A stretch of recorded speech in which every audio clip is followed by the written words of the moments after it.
इस वीडियो में आप सेलिंग प्राइस और cost price in condition of profit और लॉस परसेंट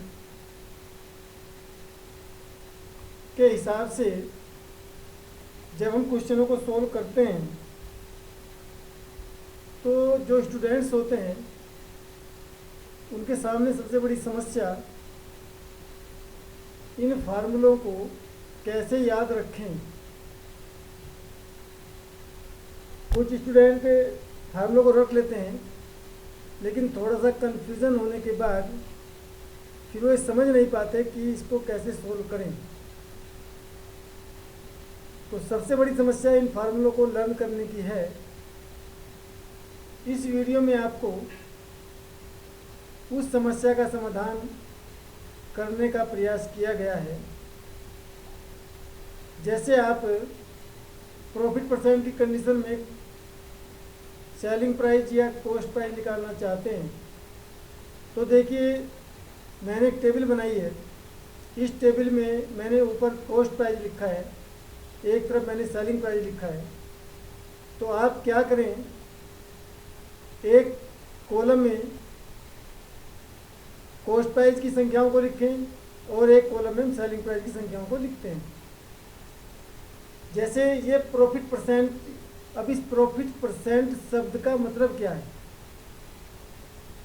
परसेंट का मतलब होता है 100 में से कितना, how much in 100, that is called percentage.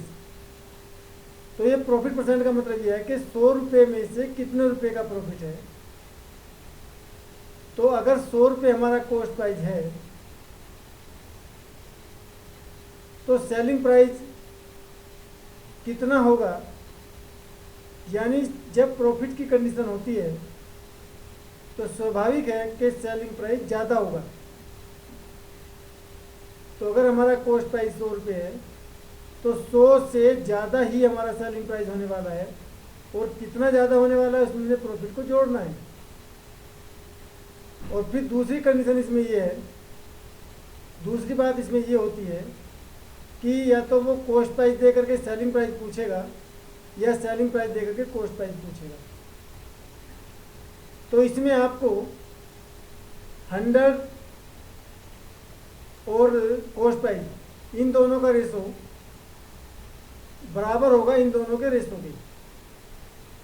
बस ये बात ध्यान रखनी है कि 100 का कॉस्ट प्राइस के साथ जो रेशो है वही इस प्रॉफिट परसेंट की कंडीशन में जो सेलिंग प्राइस है उसका नीचे वाले सेलिंग प्राइस से रेशो इक्वल होता है।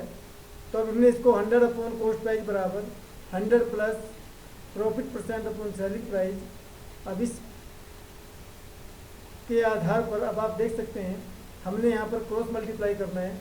100 इंटू सेलिंग प्राइस बराबर 100 plus profit percent into cost price. अगर आपने ये लाइन समझ ली तो आप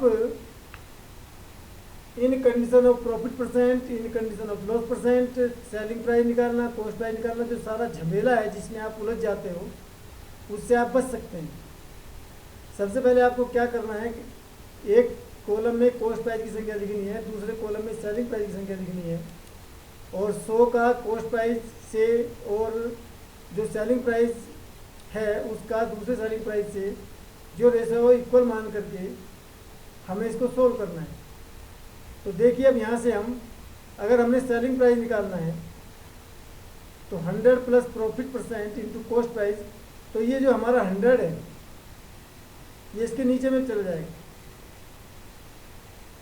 और अगर हमें कॉस्ट प्राइस निकालना है तो ये जो हमारा 100 प्लस प्रॉफिट परसेंट है ये दूसरे वाला इसके नीचे पहुंच जाएगा। तो देखिए आप यहाँ पर अगर सेलिंग प्राइस निकालना है तो ये 100 इसके नीचे चला जाएगा, अगर कॉस्ट प्राइस निकालना है तो ये वाला इसके नीचे चला जाएगा। और फिर हमारा जो क्वेश्चन है उसको हम वैल्यू भर करके आसानी से सोल्व कर लेते हैं। और सेम यही कंडीशन अगर लॉस की होती है तो देखिए लॉस में और प्रॉफिट में केवल इतना ही डिफरेंस होता है कि जो प्रॉफिट है वो जुड़ता है और लॉस घटता है।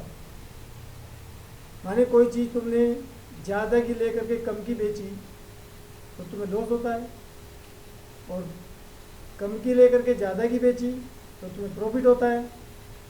तो फार्मूला सेम है, काम बिल्कुल सेम है, लेकिन बस ध्यान ये रखना है कि प्रॉफिट हमें जोड़ना होता है और लॉस हमें घटाना होता है। तो इस कंडीशन में आप देख सकते हैं यहाँ पर भी 100 into selling price equal to 100 minus loss into cost price. अब यहाँ से हमें कॉस्ट प्राइस निकालना है, तो यहाँ पर 100 माइनस लॉस, जब प्रॉफिट था तो प्लस किया था, लॉस है तो माइनस कर दिया हमने और कॉस्ट प्राइस निकाल लिया यहाँ पर। तो इस वीडियो के आधार पर आप जो सेलिंग प्राइस कॉस्ट प्राइस से रिलेटेड क्वेश्चन है उनको आप सोल्व करने का प्रयास करेंगे। Thank you.